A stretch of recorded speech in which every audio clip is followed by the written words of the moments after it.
बच्चों, कैसे हैं? आज हम लोग कहानी सुनेंगे। आज की कहानी है बंदर और मोबाइल।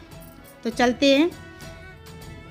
इस घर में ठीक 10 साल बाद पैदा हुई थी बूटा की बहन। भाई का प्यार का नाम था बूटा, इसलिए बहन का नाम पड़ गया बूटी।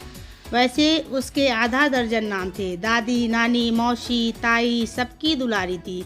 हर एक ने अपनी खुशी से उसे नाम दिया, पर दोस्तों को उसका बूटी नाम ही जचा। बूटी के माता पिता दोनों डॉक्टर थे।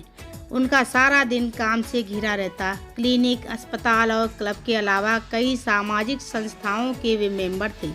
फिर भी जैसे ही वे घर आते वे बच्चों से बातें करते, लेकिन उनके घर आने का समय बहुधा आगे पीछे हो जाता। अब बूटी को घर बैठकर चैन कहाँ। थोड़ी देर वो वीडियो गेम खेलती, थोड़ी देर अपने पालतू कुत्तों शेरू और शेरी के साथ मन लगाती। फिर वो कॉलोनी में निकल पड़ती, कभी रुंझुन, कभी नेही, कभी लवा के घर। उसकी ढेर सी सहेलियाँ थी। जब उसके मम्मी पापा घर आते वे देखते बूटी नदारद। पहले वे अपने सेवक लक्ष्मण को दौड़ाते, जाओ बूटी को ढूंढो। लक्ष्मण बूटी को ढूंढने में हैरान हो जाता। कभी 4 नंबर तो कभी 108 नंबर पर घर की घंटी दबाता। हाँफते हुए पूछता, बूटी आई है? हर घर में सुनने को मिलता, अभी तो थी पर यहाँ से चली गई।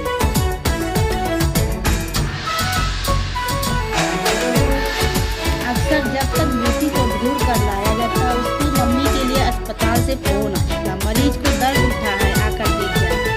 इस दौड़ भाग का हल ये निकला कि बूटी को एक मोबाइल फ़ोन दे दिया जाए। जब बूटी अपने दोस्तों के घर जाए अपना मोबाइल साथ ले जाए। एक दिन उसे मोबाइल का इस्तेमाल सिखा दिया, जो उसने मिनटों में सीख लिया है। अब जैसे ही उसका मोबाइल बजता वो समझ जाती कि मम्मी पापा घर आ गए और उसे बुला रहे। वो फ़ौरन घर की ओर दौड़ चल पड़ती। बूटी को मोबाइल की इतनी आदत पड़ गई कि वो स्कूल भी मोबाइल लेकर जाने लगी।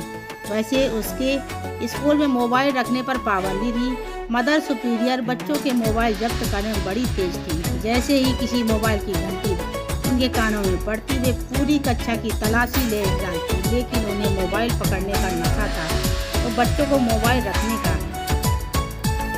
वे उसे बंद कर धड़कन के सहारे अंदर वाली जेब में रख लेते। बूटी भी ऐसा ही करती। एक दिन स्कूल के मैदान में बूटी और उसकी सहेलियां दौड़ का अभ्यास कर रही थी। बूटी को लगा कहीं अंदर की जेब से मोबाइल गिर न जाए।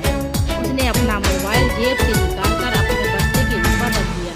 उसने मोबाइल की आवाज़ चालू कर दी कि अगर फ़ोन आया तो मैं दौड़कर उठा लूँगी। फिर वो खेल में लग गई। मैदान में पीपल के पेड़ के ऊपर मानू बंदर अपने साथियों के साथ छुपा बैठा था। उसने पेड़ के नीचे बस्ते के ऊपर पीली सी कोई चीज़ पड़ी देखी। लगता है कोई बच्चा आम रख कर चला गया है, मानू बंदर ने सोचा। और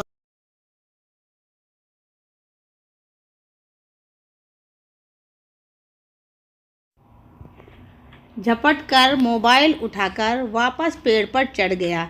मानू ने आजकल बहुत लोगों को मोबाइल गले में पहने हुए देखा था, लेकिन इस मोबाइल में गले का फीता था ही नहीं। बंदर ने फ़ोन उल्टा पलटा जोर जोर से हिलाया और फिर उसे चबाने लगा। मोबाइल में कोई स्वाद नहीं था। तभी बूटी खेल पूरा कर पेड़ के नीचे आई।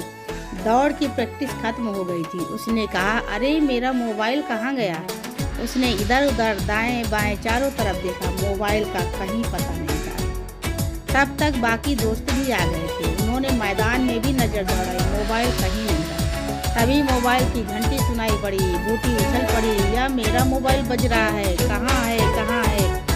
लावा की नज़र ऊपर गई तो देखा बंदर के हाथ में चोर का पता लग जाने पर सब की आवाज़ें निकालने लगे। बूटी के चारों ओर एक बच्चे ने कहा, इसके ऊपर पत्थर मारो। दूसरा बोला, बिल्कुल नहीं, वो काटने दौड़ेगा। रुंझुन बोली, उसे कुछ खाने को दो तो फ़ोन छोड़ देगा। बूटी बोली, मिठाई तो मैं आज लाई नहीं, मेरे टिफिन में ब्रेड है, मैं निकालती हूँ। फ़ोन काफ़ी देर बजकर चुप हो गया था। बूटी ने अपना टिफिन बॉक्स खोलकर मानू बंदर को दिखाया। कुछ आजा ले जा, आजा मंकी। मानू बंदर वाकई मोबाइल लेकर नीचे उतरा। उसने मोबाइल रखकर ब्रेड उठाई और वापस पेड़ पर भागी। अब मैं कभी स्कूल में मोबाइल नहीं लाऊंगी। आज की कहानी इतनी ही। तो बच्चों, आज की कैसी लगी। ये ममता कालिया की कहानी है। आज की कहानी अगर अच्छी लगी तो मेरे चैनल को ज़रूर सब्सक्राइब करें, मुझे सपोर्ट करें और कमेंट में बताएं कि कहानी कैसी लगी।